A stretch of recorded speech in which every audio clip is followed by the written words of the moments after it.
Welcome to another episode of Did You Know with Dr. Raymond Lombard, and I am your host Wessel Kutsia, and welcome to this another episode, another chapter in the book. I can't keep up with what episodes we're on, but I know we're in chapter 9 today, because some of the chapters we're going to take a little bit longer on, and some chapters we can get through one episode. Like the previous episode, we had to stop Dr. Ray because we could have made that into 2 episodes. But I think there's still so much more in the book. So go get the book today, How to Navigate Through the End Times, available on raymondlombard.com, Amazon. If you're in South Africa, any bookstore, you can go get it as well. Sure. And Dr. Ray, are we ready for this one? Let's do it. What is this chapter's name? Prophecy in the Old Testament. Prophecy in the Old Testament. Okay, so go watch last week's episode if you want to understand prophecy a little bit better. And then we can look at prophecy in the Old Testament. It's one of those... I don't know if anybody's the same as me. I never read the Old Testament because I was like, I don't understand it. Jesus is not there. I like the New Testament because it's about grace and it's about His mercy. It's about His story for us.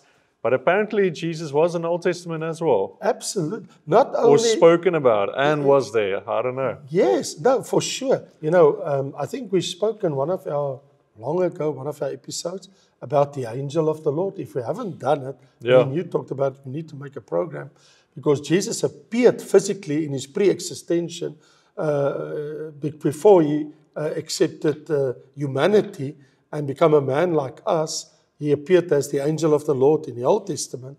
But that's one thing. But I mean, the fact is Jesus has been talked about as the Messiah right through the Old Testament, from the law books of Moses to the prophets and the Psalms. Yes. Talk about the coming Messiah, the one that would be born from the tribe of Judah, and especially from the house of David, the king that is to come. So if we remember where we stopped last week, we stopped last week by discussing, for the testimony of Jesus is the spirit of prophecy. That Jesus is at the center of all prophecy. So when we go to the Old Testament, He has to be the center. Otherwise, we're missing God's plan for us. Because I feel like we see most of the prophecies or prophets in the Old Testament. So they were prophesying about Jesus. He was at the center of it. Is that true? Yeah, the heart of the message would always be the Messiah that's coming, but also pertaining to the nation of Israel. So it was always about Israel and Judah and David and the Messiah that will come from there. Yeah. So that is so that is the whole take on Old Testament prophecies. Yeah. Was because it was part of God's salvation plan. So maybe I should explain something. Why do we talk about Jesus? Why do we talk about Israel? Why do we talk about Bible prophecy? Because in it we understand God's salvation plan. Okay. Explain more. It started in Genesis 3 verse 15. Adam, you and Eve are just falling into sin, and I will bring salvation one day. And the one that will be born from the woman, the seed of the woman, he will crush the head of the serpent. So there will be salvation coming one day. Yeah. And that person, and Abraham actually explains that when the Lord spoke to Abraham, it is said by Paul, now to Abraham and his seed were the promises made. And it does not say, and to seeds, as of many, but as of one, and to your seed, which is Christ. So Paul goes so far in Galatians 3 to say that the focus, the aim about all of this was, out of Abraham's seed, one would come one day to be the Savior of the world. Because remember, from Genesis 3 to Genesis 12, there's a lot of things that we read about how the nations of the world started. But now what happens is, in Genesis 12, God called Abraham to find a faithful man. Yeah. Because out of that faithful man, he will rise up a people group, a nation, the nation of Israel. And out of the nation of Israel, there will be one of the tribes that will rise above all the others. That's the tribe of Judah. Okay. And out of the tribe of Judah, from David's lineage, will come the Messiah. Yes. So the whole Old Testament is a preparation. Yeah. So it is just the whole Old Testament is a story of Israel. Yeah. But aiming to a climax. working towards a climax point. Yeah. So in all the prophecies of the Old Testament and, the fall of Israel and going back to their country and the judgment of the nations, the whole story in the Old Testament, it's a story of Israel, starting in Genesis 12 to Malachi chapter 4, the last book and last chapter in the Old Testament. Once you understand it's a story about the people, this nation, set apart of all nations of the earth. Yes. Why were they set apart? Because of Abraham? Could it have been someone else? Exactly. Well, Abraham was the one that was obedient when God called him. So it could have been another nation. It could have been like, I chose the Greeks. They were the chosen. It could never happen because in Genesis chapter 12, God made this decision when he called this man if he would be obedient. You can never change Genesis chapter 12. The Lord said to Abraham, get out of your country, from your family, and from your father's house, to a land that I will show you. I will make you a great nation. You see, Israel. I will bless you and will make your name great, and you shall be a blessing. I will bless those who bless you, and I will curse him who curses you. Hold your guns. Yeah. And in you, Abraham, do you have a family? All the families of the earth shall be blessed. And in you, Abraham. How did that happen? Through Christ. Okay. All the families, your family, your wife, Clarissa, and you, and your son Noah, and the daughter to come, are blessed. Yeah. Because of him. He said, all families will be blessed. That will accept the son that will come from Abraham's lineage. And his name is Jesus. And that was the plan of salvation. Absolutely. For the earth. Yes. Okay. That is why they were put separate. They had their Sabbaths. They had their own law, Judaism. Yeah. Put them apart of all. And God revealed himself, Yahweh, as his name to Israel, to no other nation. And Israel wrote the scriptures. So your whole Bible, from Genesis to Revelation, was written by Jews. Except for the book of Luke and the book of Acts. Yeah. Every book in your Bible of the 66 books was written by Jews. Okay, interesting. Because I want to ask this, because I know in this chapter, we look at prophecies about Jesus in the Old Testament. Yes. Prophecies even in the Torah. Yes. Prophecies in the law books of Moses about this coming Messiah. Yes. But the Jews still do not believe in this Messiah, Jesus. Okay, so where's the problem? Yes. I'll tell you where's the problem. The problem is when you look at the book of Isaiah chapter 53 and you look at Isaiah chapter 9, they do not correlate in your understanding of this person that they speak. There's a contrast between... There's a clash. There's a contrast. Who they say the Messiah should be. Yes. Because from Isaiah 9, the illusion is he will be a king. He will come from David. He will sit on the throne. So you see a glorious king. Yeah. Like in the end of... Well, it's not an illusion. It's a depiction of him. Yes. Yeah. But when you read it, you get the impression. Yeah. Yes. So, and that is what it is. He is a king. Yeah, precisely. Right. But this is what you find is there's going to be a king. This person coming. Yeah. The Messiah, the anointed one. Yeah. Because Messiah means the anointed one. He comes as... There was no name Jesus. Yeah. Right. And also it was said in chapter 9, his name will be Emmanuel in Isaiah. Isaiah 14. His name would be Emmanuel, meaning God with us. And he will be born from a virgin. That's there. But when you get to a place like, for instance, Isaiah 53, you read of a suffering servant, of one to die. Yeah. Now, how on earth? Now, if you study Psalm 22, you find in Psalm 22 in the beginning, you find this person that suffers. Yeah. And at the end of Psalm 22, of this glorious one that will rule the nations. Yeah. So the Jews, the religious leaders, they have this contrast. Is he a suffering servant or is he a reigning king? Yeah. And they want the reigning king. Yeah, they want this triumphant, overcomer, victorious Yes, king. from David's tribe. But then you got the story of Jesus who's coming meek and Okay, but to humble them there was no servant. Jesus. To Okay, them it okay. was a Messiah. Or, well, the Messiah. Right. So when they look at the Messiah, because Jesus is a New Testament name given by the angel to Mary and to Joseph that they should call him Jesus. So that's his human name. But coming from God, being the Son of God, he's the Messiah, the anointed one. Yeah. So what the Old Testament depicts and shows to us is this two opposite pictures. You have the picture of the glorious king in Bible prophecy, and you have the picture of the suffering servant. Yeah. And to them, it doesn't make sense. Okay.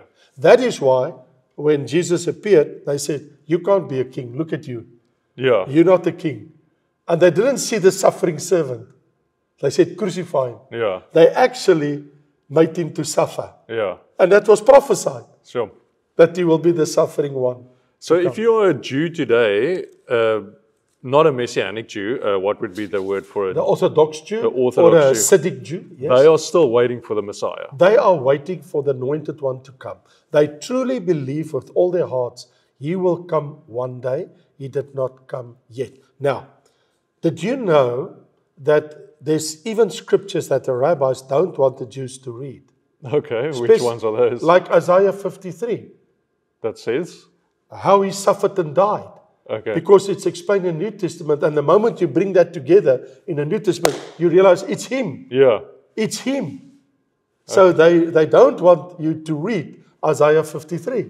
Because when you read Isaiah 53 and some of the other scripture portions, and you read the New Testament, you immediately identify him and say, this is him. Yeah. That's the one. Yet was prophesied hundreds of years, thousands of years before that he appeared. And here he's doing everything has been fulfilled. Yeah. Like for instance, you would read in the book of Zechariah, it will say, he will be betrayed for 30 pieces of silver. And I mean, that was written 500 years, between 400 and 500 years before Jesus appeared. Yeah. And it was in the scriptures. And here comes Judas Iscariot, and he sold Jesus for 30 pieces of silver. Yeah. Now, Like you can't make it up. Yeah. You can't make it up. Yeah. Here we see it. Yeah. So once you read that in the Old Testament, and you read that, and like for instance, it will say, he will, like in Isaiah 53, he will be crucified with, he will die with other sinners. Yes.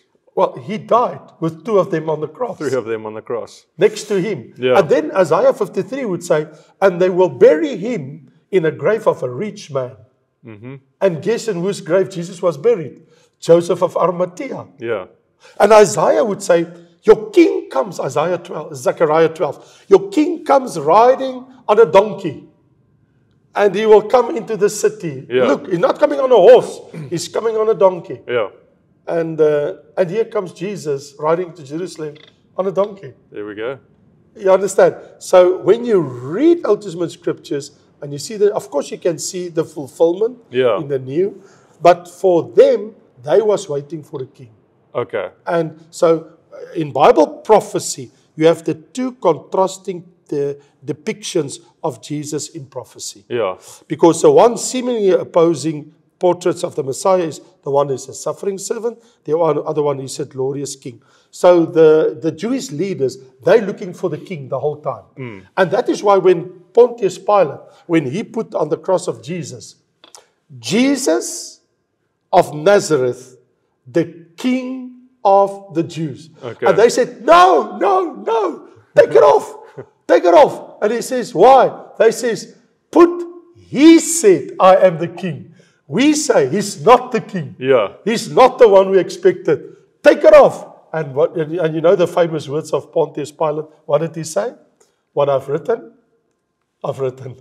Okay. I'm not changing it. So Jesus died, above his head the inscription. Yeah. Jesus of Nazareth, the King of the Jews. Crazy. And still to this day, they will deny that. Yeah, yes. Okay.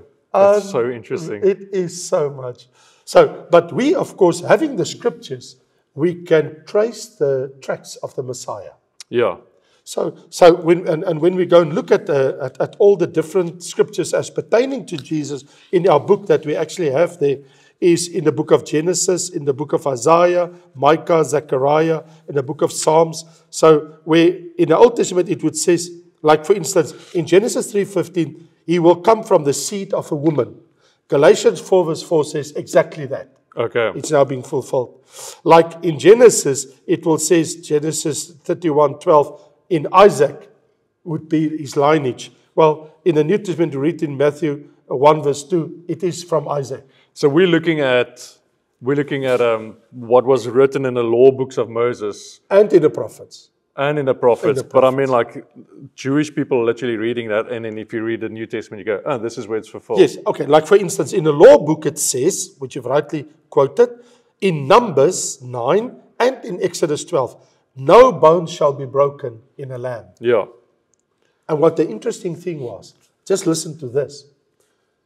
In the Old Testament, when they had their time where they celebrate them coming out of Egypt, and they have to celebrate it every year, like Easter. Yeah. So what happened for us Easter weekend, like what happened was, They're sent to Jerusalem. yeah, but what they know, and it was in the law books of Moses, and it was clearly stipulated, God said, you shall never break one of the bones of the lamb.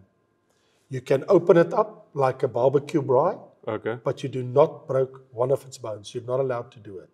Very clearly in Exodus chapter 12 verse 46, and it is repeated in Numbers 9:12. You shall not break the lamb's bones when you have your coming together, when Jesus changed it to be what we call the communion that night Yeah. of his betrayal, Yeah. when they had that meal. Yeah. And so when they shared that meal and they drink of the cup and they eat and they share of the meat of the lamb, when they did all of that, that's part of the ritual, and it's in the law book of Moses. They have to do it. You cannot break a bone of the lamb. So here's the thing. When John the Baptist saw Jesus, in John 1 verse 29, he says, there is the Lamb of God to take away the sin of the world. Well, here's the amazing thing. When you read in the book of the evangelists, Matthew, Mark, Luke, and John, that when the Roman soldier, stood before Jesus, he wanted to break his bones. He broke the bone on the man to Jesus' left, it says in Scripture, and he broke the bone on the man of the right. Why did he break the bones? Why? I don't know. They want him to die. Okay. He must die before sunset. Okay. They want to go home. Yeah. They finish. Remember, if you're crucified and the nails if your 2 feet is like that, and the nail comes through the 2 feet where you are nailed, Sure. and your hands. So the nail is through my 2 feet, and so as it is going through my 2 feet, I'm nailed to a cross and my arms outstretched. Now, to survive, to keep alive, I must press. So I can So you can breathe. Open inhale up the and lungs, exhale. yeah. Yes. So if I don't press, I can't breathe. But every time I press up, it tears the pain in my feet Sure. where the holes is. Well, and in your hands. And that's for 6 hours, Sure. every second. That's a brutal way of dying. That was a brutal death. Yeah. So what happened was, now the person hanging on the cross, he want to press up to live as long as possible. So what they do, the Roman soldiers, when they had enough of this thing, they crucified many. They walk up and they break your kneecap. Sure. If they hit your knee, what happens then? Your body sacks down. Yeah. And So what you can't happens? breathe. You can't breathe and you die. Yeah. So they walked up that afternoon. They walked up to the one to the left of Jesus and the one to the right. And they broke the bones of the one and he died. They broke the ones on the right and he died. And so the Bible says, and the soldier go and stand right in front of Jesus and he looked at him to break his bones. And as he wanted to break his bones, he noticed something. This man is dead. He died. And he said, wait. Look at him. But he's dead. Are you sure he's dead? He took his spear. And he's in the side of Jesus. Shot. Yeah. And blood and water came out. I make sure he's dead. And he fulfilled another prophecy. Another prophecy where John 19, verse 33 and verse 36 says, they will not break one bone in my son. Yeah. God said, you will kill my son, but you will not break one bone in his body. Yeah. He's my lamb. Yeah. Crazy. Sure. When you read it in the Old Testament and you see it being fulfilled in the New Testament, you're absolutely amazed. Yeah. And so, and of course, Moses said, a prophet like me, God will send. That was one of the very, very important prophecies of the Old Testament. To remember, the difference between Moses and all other prophets, Moses spoke to God face to face with his Shekinah glory in the tabernacle. Yeah. So he was different than any other. Different than any other. And Moses said in Deuteronomy chapter 19, one day God will send a man like me that speak to him, and you will listen to him. And in Acts chapter 3, it explains that person was Jesus Christ. Sure. The Son of God, that heard from the Lord and give the word. That's why Jesus always said, right through his ministry, the words I speak to you, I heard from my Father. Yeah. Because Moses would always say, what I hear from you, I heard from my Father. So what is amazing is Psalm says, Psalm 2, the nations will plot against the anointed. So the Romans plotted with the nation of Israel to kill him. And also, out of the mouth of children and infants, he will be praised in Psalm 8. Yeah. And it's fulfilled in Matthew 21 when the religious leaders tell Jesus, let them keep quiet. And Jesus said, if they keep quiet, the stones will call out. And so you can see, like Psalm 21 verse 1 says, on the cross, when this person died, he will call, my God, why have you forsaken me? That's exactly what Jesus did. That's in the Matthew Psalms. 27. Yes, Sure. in Psalm 22.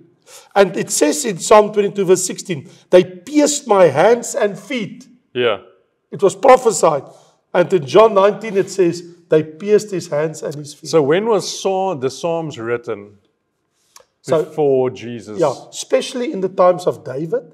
Because if you go and look like, for instance, if I now turn to my book and I go to Psalms, a Psalm of David, Yeah. Psalm 193. So he would have written the Psalms. Well, if we go to this particular one, if you say to me, the one, which one would you, the pierce my hands and feet? Yeah. So if I go to Psalm 22, because I've made, in the book you have a list. By the way, maybe you can just explain to them, they have a full list in the book. Yeah, I mean, we have three lists here. The one is which prophecies about Jesus do we find in the law books, which prophecies of Christ do we find in the Psalms, and which of the Old Testament prophetic books we find prophecies about. So then the prophetic books of Samuel, Isaiah, loads of Isaiah, Jeremiah, Right. Daniel, Hosea, Micah, So here's the Zechariah. interesting thing. The man that wrote the Psalm 22, my God, why hast thou forsaken me? They pierced my hands and feet. They divide my garments among them. Yeah, Was King David. okay, He wrote Psalm 22, a Psalm of David. yes. So, and we have all the prophecies of what happened to Jesus that was prophesied and fulfilled in the book. We have a whole list where people can see in the book of Zechariah, the book Micah, and the book Jeremiah, and in Psalms, and in the Torah, Yeah, in Exodus, and in the book of Numbers and Deuteronomy. It's all there for you to read what it was said and how it was fulfilled. there we go. In chapter 9, I want to ask this last question. This is for everybody, and it's in the book. But what was the first ever prophecy in the Bible? Just give it to us, short and sweet. First ever prophecy. Yeah, Wessel does not have a long memory because last week I discussed with him the first ever prophecy was Genesis 3 verse 15. Do you remember that one? When God said to Adam, I will send someone one day Yeah. from the seed of the woman Yeah. that will crush the head of the serpent. Now I'm asking because you said this at the beginning as well. I know. But so I'm just reminding I'm you. just saying, for interest sake, you saying that was the first ever. Prophecy Prophecy. in the Bible, Yeah. ever. And it was spoken by God. Yeah. Now, I know you know it. I'm just teasing you Yeah. to say, and for those that are listening at us, so the first ever prophecy in the Bible was Genesis 3 verse 15, and it was about Jesus Christ, Yeah. the seed of the woman. Is that not amazing? That's interesting. That is why the Bible closes with the spirit of prophecy Yeah. is Christ. Yeah. The testimony of Jesus, Yeah. who he is, Jesus Christ, is the spirit of prophecy. Yeah. Now you can understand it going all the way back to the seed. Yeah. So the seed of all prophecy, not only the seed of the woman, but the seed of all prophecy. Yeah. The mother of all prophecy is Genesis 3 verse 15. There we go. The first Crazy. ever prophecy. I just wanted to put it in there for interest sake at the end here. Of course, I know. I know And it's so wonderful. Because we speak about it, and then you would have listened last week and go like, okay, said in Genesis and in Revelation, Yes, yes. Jesus and Jesus. So we want to pinpoint it. And I just clearly. wanted to go back there because it actually starts with, it's like, what's the first ever Bible prophecy? And isn't it amazing that the last word ever spoken about Jesus Christ was the testimony of Jesus Christ is a spirit of prophecy. Yeah. And guess what is the next verse? Ooh, I'm not going to guess. The heaven opens and he appears on a white horse. Okay. That is one of the most amazing things ever. Okay, so look at this. In the book of Revelation, look at this. Chapter 19, Revelation 19. 19, verse 10. For the testimony of Jesus is a spirit of prophecy. It means it started in Genesis 3, verse 15. Yeah. Here it ends and it says, Now I saw heaven opened, and behold a white horse, and he that sat on him, which was called Faithful and True, an appearance of Christ for his second coming. There we go. The next line. The next line, Yeah. it's his second coming to earth. Yeah. I mean, there couldn't be a better place in all scriptures to put that words. For the testimony of Jesus is the spirit of prophecy right before he appears. And there the prophecy is fulfilled. That is fulfilled. Jesus appears. He is the fulfillment of prophecy. Yeah. This is unbelievable. Sure. That's amazing. Only God could design this. That's how you say it. It's God inspired, because you can't put all these stories and prophecies and scriptures together and it all fits and it makes sense. That is the point of it all. You That's got crazy. it. That shows, prophecy shows the authority of this book. Absolutely. That's how we started. Yeah. Sure. Amen. Thank you. All right. Thank you, I hope you enjoyed this one. Great episode. Remember, go subscribe, like this video, share it with your friends. You can share it over WhatsApp, put it on your Facebook, Instagram, stories, wherever you use social media. And let's get the word out to people. I hope this will be encouragement to them as it was encouragement to you. Thank you. God bless. Till next time. See you there.